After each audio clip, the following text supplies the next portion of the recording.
While revolutionaries as individuals can be murdered, you cannot kill ideas.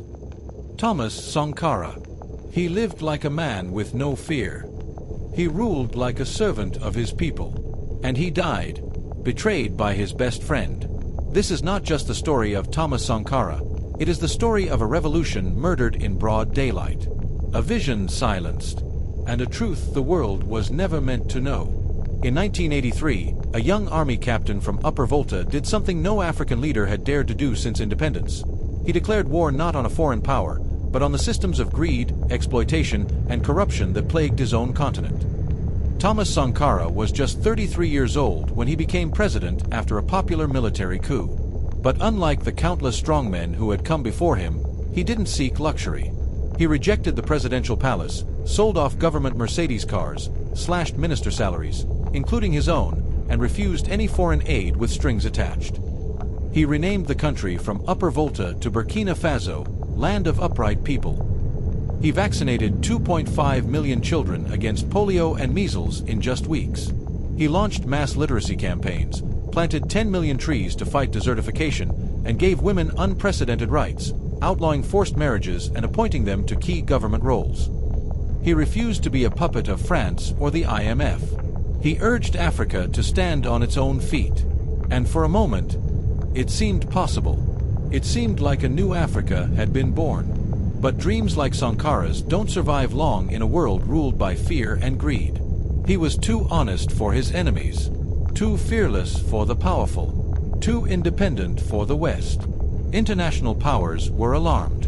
France, Burkina Faso's former colonial master, was losing influence. Sankara refused to pay colonial debt, calling it a form of neo-slavery.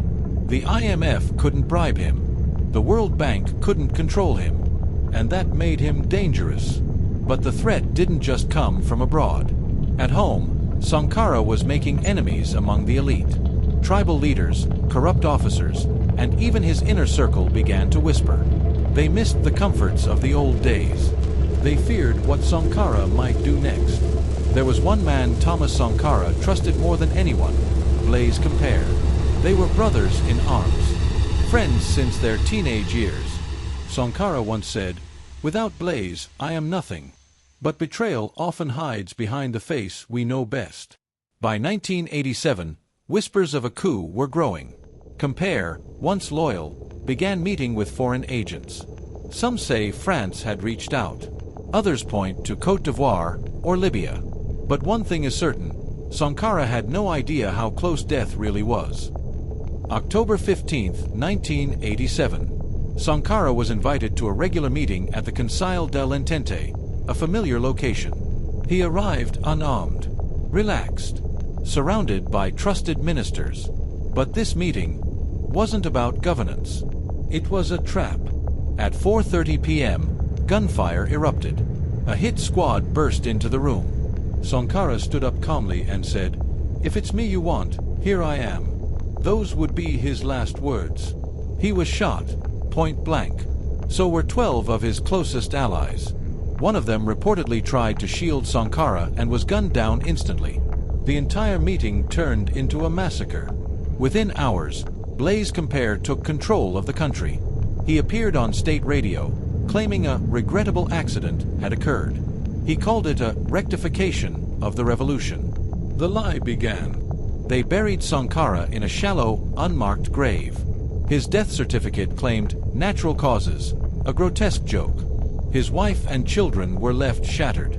The country mourned in silence, fearing the gun behind every corner. For 27 years, Blaise Compaoré ruled with an iron grip.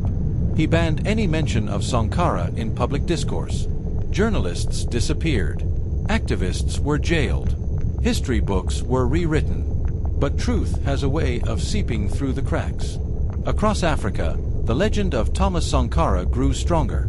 T-shirts with his face flooded the streets. His speeches were passed around on cassettes, then YouTube clips. He became a symbol of what Africa could be. In 2014, the people rose. They had had enough. After 27 years, Compaoré tried to extend his rule. The streets exploded.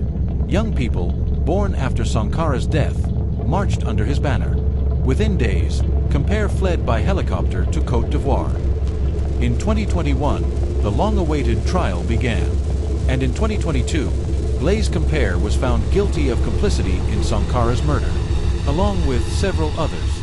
But justice came late, and Compaoré never served a day in prison. He remained in exile, untouched, unrepentant. Thomas Sankara lived a simple life. He had one guitar. He ate what his people ate. He believed politics should serve, not consume. He once said, "I want people to remember me as someone whose life has been helpful to humanity." And we remember, not just because he died, but because of how he lived. He gave Africa a glimpse of what honesty, courage, and sacrifice could look like in power. And for that, he was killed. Sankara's enemies thought bullets would end his story. But today, his spirit walks through every protest, lives in every African youth demanding change, and echoes in every whisper of truth that refuses to be silenced. If this story moved you, share it. Let the world remember what power tried to erase. Subscribe for more untold stories of courage, betrayal, and truth, because history isn't just the past. It's the battleground of memory.